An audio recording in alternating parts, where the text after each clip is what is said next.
कक्षा 7वीं की student finally आपका विषय यहाँ पे हिंदी का वार्षिक परीक्षा 2025-26 का पेपर लेके आ चुके हैं। आप लोग बहुत सारे यहाँ पर कमेंट आ रहे थे कि हिंदी विषय का पेपर लाओ, तो फाइनली आपका पेपर आ चुका। और साथ ही पेपर देने से पहले आपको इसको पूरा याद कर लेना है, आपका यही पेपर आएगा। ठीक है, वीडियो को लाइक कर लीजिए और चैनल को सब्सक्राइब कर लीजिए। आप यहाँ पर दिल्ली राष्ट्रीय शिक्षा केंद्र मध्य प्रदेश भोपाल वार्षिक परीक्षा सत्र 2025-26 विषय हिंदी प्रथम भाषा। समय आपका 2.5 घंटे रहेगा। कक्षा 7 पूर्णांक आपका 60 नंबर का रहने वाला है। और इस वीडियो को आपको अपने दोस्तों को शेयर कर देना है, क्योंकि आपका यही पेपर आने वाला है, तो वो भी 60 में 60 नंबर लेके आ सके और आप भी 60 में 60 नंबर लेके आएंगे। तो फाइनली आपकी बल्ले बल्ले हो चुकी है, क्योंकि यही पेपर आने वाला है। ठीक है, तो आपके बहुविकल्पी प्रश्न आते हैं 1 से 5 तक निर्देश आता है। प्रश्नों को पढ़कर नीचे दिए विकल्प में सही विकल्प चुनकर उत्तर लिखिए। तो पहला तो मेरी भावना कविता के कवि कौन है? तो आपका ये आता सुमित्रा कुमारी चौहान, बी आता तुलसीदास, सी आता श्री जुगल किशोर जी और डी आता सूरदास। तो मेरी भावना कविता के कवि कौन है? तो इसका आंसर आपका यहाँ पर रहेगा श्री जुगल किशोर जी। फिर आपका यहाँ पर दूसरा आता है रीवा जिले में स्थित जलप्रपात दर्शनीय है। तो आपका ये था चचाई, बी था हीराकुंड, सी था भेड़ाघाट और डी था क्यूटी का कूड़ा। तो जो आपके यहाँ पर दिया गया रीवा जिले में स्थित जलप्रपात दर्शनीय है, तो इसका आंसर चचाई हो जाएगा। ठीक है, तो आपको यहाँ पर अच्छे से याद करते जाना है। फिर आप यहाँ पर देख लीजिए लंगड़ा किस नाम से प्रसिद्ध हुआ? तो आपका आता गुरु अंगद जी और बी आता है गुरु गोविंद सिंह और गुरु गोविंद जी, सी आता गुरु अर्जन देव जी और डी आता गुरु नानक देव जी। तो लंगड़ा किस नाम से प्रसिद्ध हुआ? तो इसका आंसर आपका रहेगा गुरु अंगद जी। मेघ का पर्यायवाची है, तो आपका ए आता आसमान, बी आता गगन और सी आता धरा और डी आता बादल। तो जो मेघ का पर्यायवाची है वो है आपका बादल। फिर 5वां आपका आता अग्रवाल समाज के प्रवर्तक थे। तो आपका यह था महाराजा छत्रसाल, बी था महाराजा अग्रसेन और सी था महाराजा विक्रमादित्य और डी था महाराजा वल्लभ। तो अग्रवाल समाज के जो प्रवर्तक थे वो आपके महाराजा अग्रसेन थे।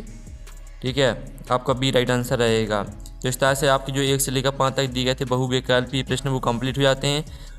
तो स्टूडेंट जो आपके बहुविकल्पी प्रश्न वो कंप्लीट हो जाते हैं। अब रिक्त स्थानों की पूर्ति की जो कोई आपकी 6 से 10 तक रहेंगे यहाँ पर रिक्त स्थान।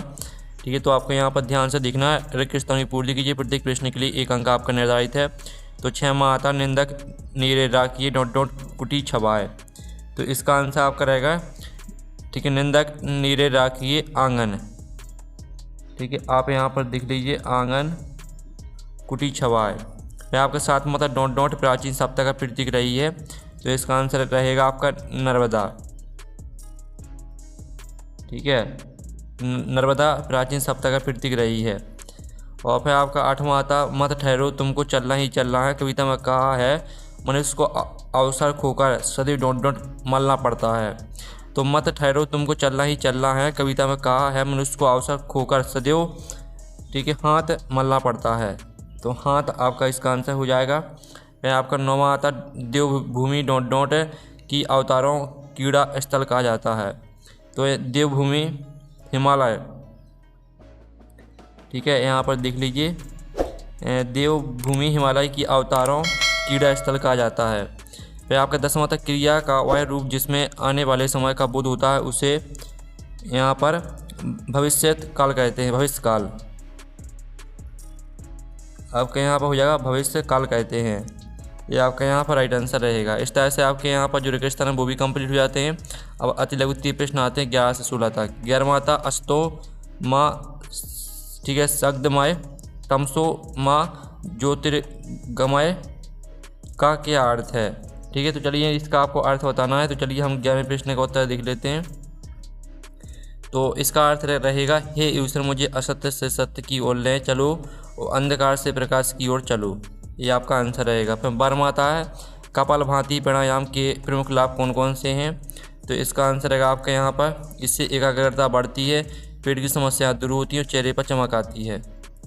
फिर आपका यहाँ पर 13वां आता जल प्राप्ति के 3 स्रोत लिखिए। तो यहाँ पर जल प्राप्ति के 3 स्रोत हैं नदी, कुआं और वर्षा। फिर आपका हम 14वां प्रश्न देख लेते हैं। ठीक है, 14वां प्रश्न आपका यहाँ पर दिया गया निम्नलिखित शब्दों का वाक्य में प्रयोग कीजिए। समर्पित आंगन। तो समर्पित का आपको यहाँ पर प्रयोग करना, हमें देश सेवा के लिए समर्पित रहना चाहिए। और आंगन का हो जाएगा बच्चे घर के आंगन में खेल रहे हैं। अर्जुन की माता क्या नाम क्या था? तो यहाँ पर अर्जुन की माता का नाम था कुंती। ठीक। 29 आपका 15 प्रश्न का आंसर रहेगा। 16वां आता निम्नलिखित की बर्तनी शुद्ध करो, सब्जी, नारियल, अमृत, शिक्षा। ये आपके यहाँ पर गलत लिखे हैं तो इनको आपको सही करके लिखना है। तो सब्जी को लिखना है आपको इस तरह से, नारियल को आपको इस तरह से लिखना है, अमृत को आपको इस तरह से लिखना है, अमृत, ठीक है। शिक्षा को आपको इस तरह से लिखना है, शिक्षा, ठीक है।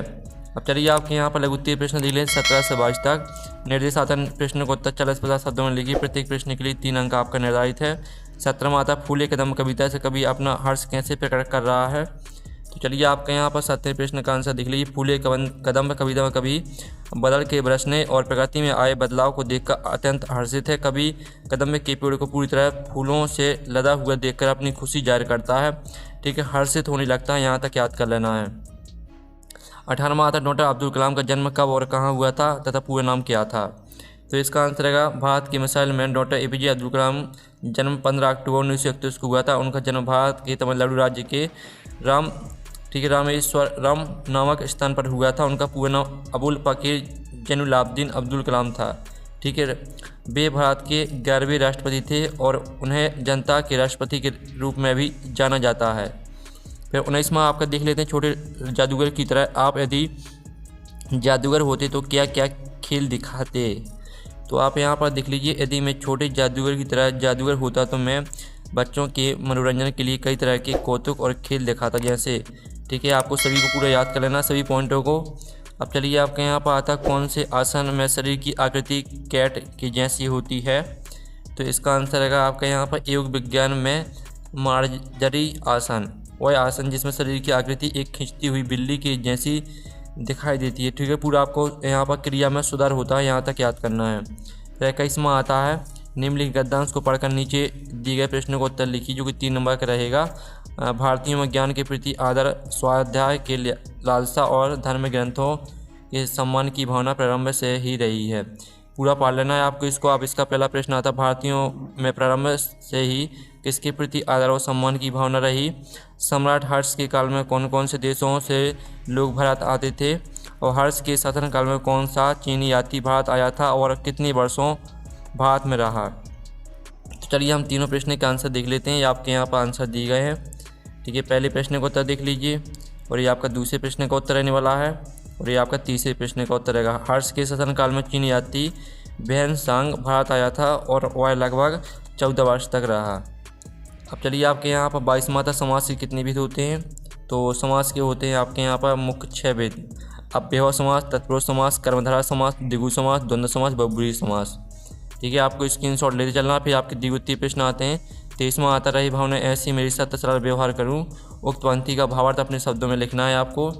तो इनका आपको अर्थ लिखना है, ठीक है, पंक्तियों का। तो ये आपका भावार्थ दिया गया। यह पंक्ति मेरी भावना कविता से ली गई। इसका भावार्थ यह है कि कवि ईश्वर से प्रार्थना करते हैं कि प्रभु मेरे मन में हमेशा ऐसी पवित्र भावना बनी रहे कि मैं संसार के सभी प्राणियों के प्रति सरलता और सच्चाई का व्यवहार करूं, ठीक है। आपको सहायता करें, यहाँ तक याद करना है। 24वां आता जो कि आपकी सही जोड़ी दी गई है, ठीक है। निम्नलिखित मुहावरों के सामने सही अर्थ वाली उचित जोड़ी बनाकर लिखिए। उछल पड़ना, उछल पड़ना आपके अधिक प्रसन्न होना, ठीक है। और दंग रह जाना, तो इसको आपको आश्चर्यचकित होना। और पीठ थपथपाना, तो आपको इसको मैच कर देना किससे, शाबाशी देना से। और आंसू निकल पड़ना, आंसू निकल पड़ना को आपको दुखी होकर रोना। और चैन ना पड़ना तो परेशान होना। इस तरह से आपको मिला देना है, ठीक है। आप 25वां देख लेते हैं। महारानी अहिल्याबाई का जीवन जनहित की मिसालें स्पष्ट कीजिए। तो 25वें प्रश्न का आंसर देख लीजिए। आपका 25वें प्रश्न का आंसर रहने वाला है। इसका पूरा आप स्क्रीनशॉट यहाँ पर ले लीजिए, ठीक है। यह आपका 26वां आता निम्नलिखित विषयों में से किसी एक विषय पर आपको निबंध लिखना है।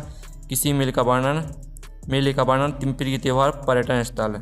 तो हम यहाँ पर देख लेते हैं आपका, ठीक है, प्रिय त्यौहार दीपावली पर, ठीक है। पूरा आपको याद कर लेना है, आपका निबंध दिया गया है, ठीक है। इस तरह से जो आपका यहाँ पे हिंदी का पेपर है वो कंप्लीट हो जाता है। इस वीडियो को अपने दोस्तों को शेयर कर दीजिए। यही पेपर आपका आने वाला है। हम नेक्स्ट वीडियो में मिलते हैं। Thanks for watching.